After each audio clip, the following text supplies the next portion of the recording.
करते हैं और आज टेक्समेको रेल के मैनेजमेंट से बातचीत होगी। कंपनी इंजीनियरिंग और इंफ्रास्ट्रक्चर से जुड़ी हुई है, जो रेलवे वैगन, कोच और लोकोमोटिव बनाने के साथ साथ तमाम सर्विसेज जो है उस कारोबार में है। 6 मैन्युफैक्चरिंग यूनिट है, wagon, coach, MU, hydro, mechanical equipment, steel, casting, rail EPC और दूसरे स्टील स्ट्रक्चर का प्रोडक्शन होता है कंपनी के जरिए। और कंपनी मैनेजमेंट से हम ग्रोथ आउटलुक पर बात करेंगे, ऑर्डर बुक की स्थिति जानेंगे, क्षमता विस्तार के लिए क्या योजनाएं हैं, तमाम मुद्दों पर बातचीत होगी। टेक्समेको रेल के एमडी सुचित्रा मुखर्जी हमारे साथ जुड़ गए हैं। आपका बहुत बहुत स्वागत है सुचित्रा जी हमारी इस खास पेशकश में। और चलिए, यहाँ पर जिस तरह से कॉन्ट्रैक्ट्स को लेकर आंकड़े सामने आ रहे हैं, थोड़ा उस पर हम फोकस करना चाहते हैं। फिलहाल किस तरह से आपको अपनी पूरी कॉन्ट्रैक्ट लिस्ट आगे बढ़ती हुई दिखाई दे रही है? एक्सपोर्ट कॉन्ट्रैक्ट्स जो हैं वो कितने बड़े हैं अक्रॉस ज्योग्राफीज भी अगर हम समझ सकें तो आपकी स्ट्रैटेजी क्या होगी? नमस्कार कविता जी।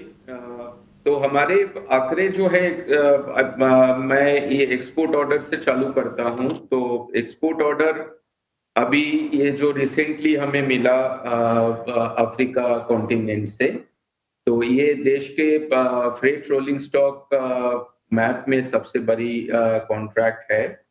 तो टेक्समैको देश में सबसे माने हुए एंड सबसे बड़े फ्रेट रोलिंग स्टॉक मैन्युफैक्चरर में गिने जाते हैं। हम पिछले साल 10,600 वैगन सप्लाई किए हैं, विच इज जो हाईएस्ट है अभी तक के किसी भी कंपनी का देने के लिए। आप जानते हैं कि देश में एक लहर चल रहा है रेल इंफ्रास्ट्रक्चर लेके, तो वहां पे हमारा जो लॉन्ग टर्म कॉन्ट्रैक्ट आया था एंड अभी भी वो ट्रेजेक्टरी चल रहा है कि रेलवे शेयर में 47% होना चाहिए। तो उस तहत पे रेलवे में और भी 1.5-2 लाख वैगन लिए जाएंगे एंड हर साल मेरे ख्याल से 20-25 हजार 30 हजार करीबन रहेगा। तो उसमें हमारा जो परसेंटेज ऑफ शेयर है एंड लीडरशिप है वो तो बरकरार रहेंगे। लेकिन टेक्समैको के अंदर में जो कोर बिजनेसेस है, एक तो फ्रेट रोलिंग स्टॉक है, एक कंपोनेंट बिजनेस है, एक फाउंड्री कास्टिंग बिजनेस है and rail infra, electrical infra हो गए। ये सारे चीजों में जो आपने स्ट्रेटेजी के बात कही है, तो हम लोगों का एक बहुत ही डीप डाइव अप्रोच रहेगा आने वाले दिन के लिए, क्योंकि टेक्समैको एक यूनिक क्रेडेंशियल होल्ड करते हैं, बिलोंग करते हैं, क्योंकि हम अमेरिकन मार्केट में भी काम करते हैं, यूरोपियन मार्केट में भी काम करते हैं। हमारे कुछ बढ़िया जॉइंट वेंचर्स है जो वर्ल्ड रिनाउंड कंपनी के साथ है। तो इस बिजनेस में हमारा ग्रोथ ट्रेजेक्टरी बरकरार रहेगा। आप देखे हो पिछले 2 साल में किस तरीके से कंपनी ग्रो किया है एंड आने वाले दिन में भी हम लोग का ये ग्रोथ 15-20% मिनिमम बरकरार रहेगा।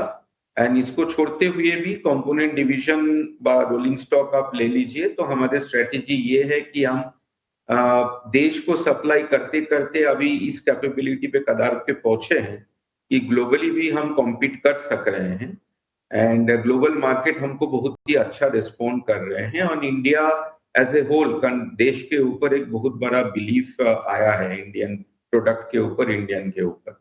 तो इस मौका को हम लोग अनलॉक करना चाहते हैं और अपना रीच बढ़ा के इसको और बड़ा करना चाहते हैं कोर बिजनेस को। एंड ऑर्डर आने का जो बात है, हमारा ऑर्डर अभी 7,800 करोड़ का ऑर्डर है ऑन स्टैंड अलोन बेसिस।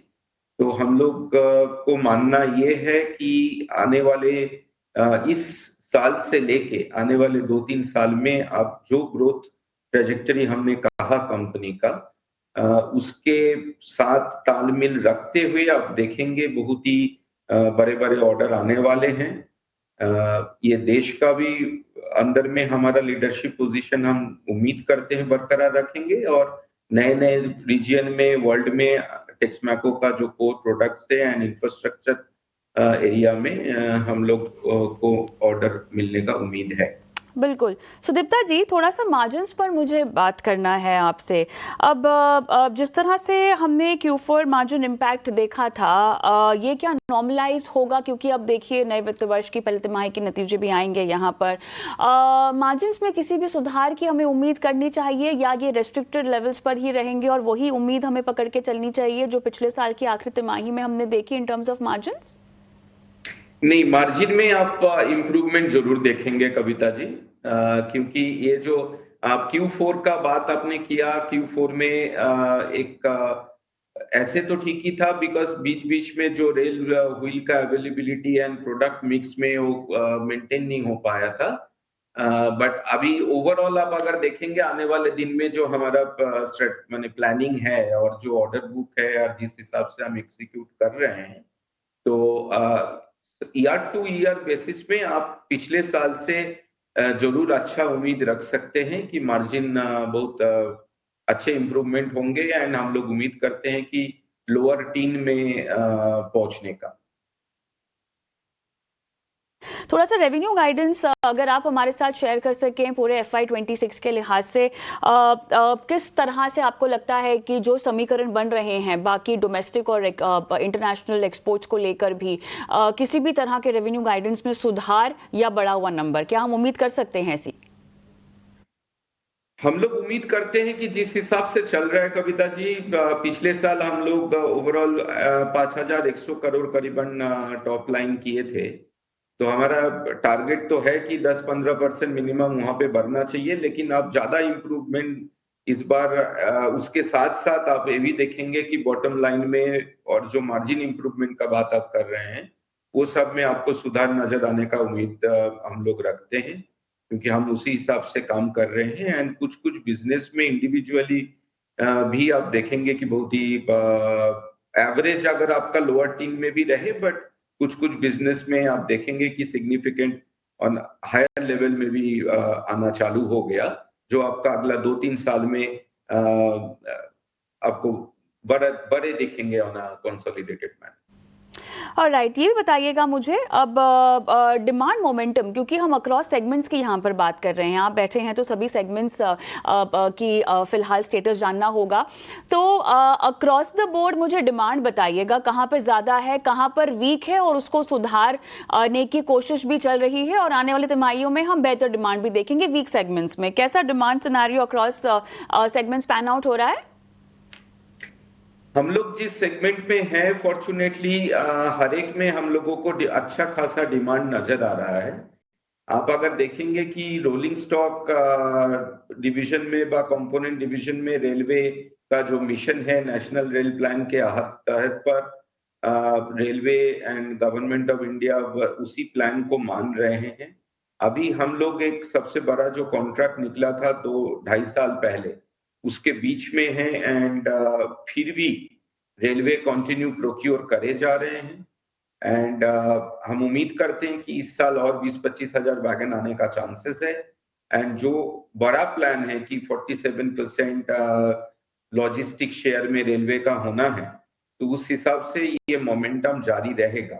इसके बावजूद भी प्राइवेट सेक्टर को अगर देखें, जिस हिसाब से जीडीपी ग्रोथ का हमारा टारगेट है, इकोनॉमी का बारे और सारे पैरामीटर्स पे फोकस है सरकार का, तो private sector who are involved जो इंफ्रास्ट्रक्चर फील्ड में है, वहां से बहुत सारे अपॉर्चुनिटीज आ रहे हैं, क्योंकि सब मिलके एक टारगेट तो ये है कि हमारे एफिशिएंट लॉजिस्टिक्स हो, एंड रेल एक ऐसा जरिया है कि जिसके बेसिस पे आप उस एफिशिएंसी में पहुंच सकते हैं, एंड ये ग्रीन एनर्जी पे चलते हैं।